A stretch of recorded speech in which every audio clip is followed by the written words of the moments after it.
अकबर बादशाह का दौर, इब्तिदाई जिंदगी और तालीम।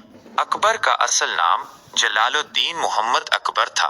वो हुमायूं के बेटे थे और उनकी पैदाइश 1542 में सिंध के किला उमरकोट में हुई। अकबर ने बाकायदा तालीम हासिल नहीं की, लेकिन उनका ज़हन तेज था और उन्होंने अपने मुशीरों और वज़रा से सीखा।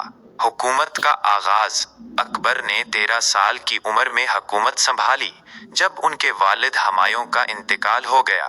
बैराम खान, अकबर के सरपरस्त और वजीर, ने इब्तदाई तौर पर उनकी हुकूमत के उमूर संभाले। मजहब और सुलही कौल, अकबर ने सुलही कौल की पॉलिसी अपनाई, जिसमें तमाम मज़ाहिब के लोगों के लिए मुसावात और आज़ादी का निज़ाम था।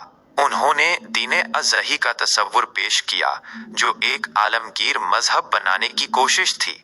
नूर चश्म और बार, अकबर के दरबार में नौवरे चश्म मशहूर थे, जैसे बैरबल, तानसन और टूडरमाल।